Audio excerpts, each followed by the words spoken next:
Welcome, my name is Colleen Tauke and I'm the sewing specialist here at Fons Porter. In this Quilting Quickly tutorial, I'm going to show you how to make the blocks in the table runner called Christmas Confetti. If you'd like to purchase our pattern, please visit our website. We're going to be using 2.5-inch strips of some fun classic Christmas prints.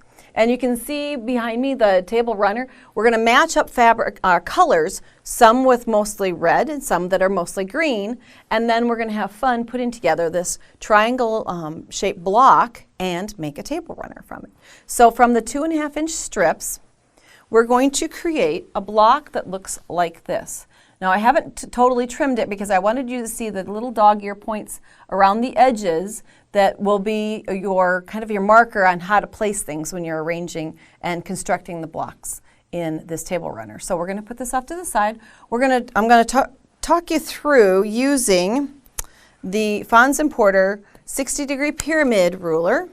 I'll put out a piece of fabric here so we can actually talk about what this ruler will do for you. It's set up so that you can cut triangles off of strips. And you'll notice the top edge is blunted, and that's so that it will sit right on top of the strip. And then down through the center, there are yellow dots, and that gives you the finished unit size in the yellow circle.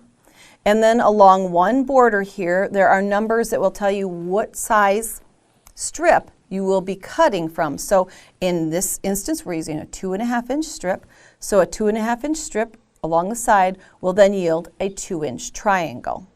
So let's, we'll put this off to the side.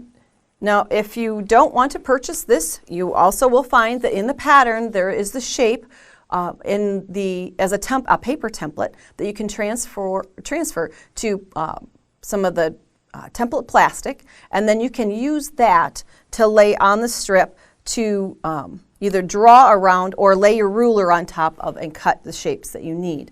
But in this case, we'll use the ruler that we have set up. And the ruler is placed on the strip. Like I said, the 2.5-inch line would be along the bottom. That blunted top should be right at the top of our strip.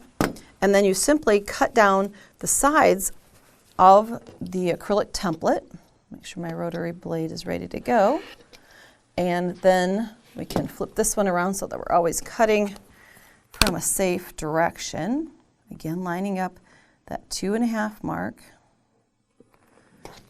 Once you get really confident at cutting these, you can cut multiple layers at a time. But once you kind of have to get a comfort zone of how to use the tool first, and then jump in and cut a lot of triangles at once. You'll follow your pattern for the desired number of reds and greens, and then the other prints that go along with them. So you would just work your way down the strip, back and forth, cutting your strips. Not much waste in this process. So once we've got all of the pieces that we need, it's all about the construction. So we're going to use this almost like a diagram like you would from the pattern. And we're going to be laying out our block. Now in this case, it's kind of a scattered print, so I didn't worry about the direction that my print was going. But you could, I suppose, fussy cut. But so if you're using pre-cut strips, you're a little limited on the direction you could cut. But if you wanted to get fancy and you had yardage, you could even fussy cut your shapes. So we're using 3 of one print and 6 of the red to construct this. Now what we're going to be doing is putting these together in rows, and I will show you really quick here. Got one kind of in rows ready to go. And the fun part about putting these together is that, remember I said those little tips will give tips of your points will give you indicators of where to sew. So this is a blunted end here, so it's laying right sides together. And there's a V where the fabrics come together. It's hard to see on such a small item, but when you're working at it, you're going to say, there's that little triangle she talked about, the triangle, so that you know exactly where to come in and do your 1/4-inch seam. Press outward and do that and to construct both those 2 rows. This little guy gets left at the top. He's the last piece. When we're putting these 2 rows together though, there's one little tip. If you want to get nice little intersections here so you have the little triangles meeting up, what you're going to do is put your pieces right sides together. I'm going to turn this so I can work on it. You're going to drop a pin where the two stitching lines intersect, because on the other side, that's the very top of your triangle. And you have a top to the triangle on the one below. Drop your pin into that one also, down through. Now, this is just a placement pin. I'm not going to actually fold in. This is like my North Pole. I've got one right over top of the other. Use a second pin, and that's the one I'm going to come and go through the layers to hold things together.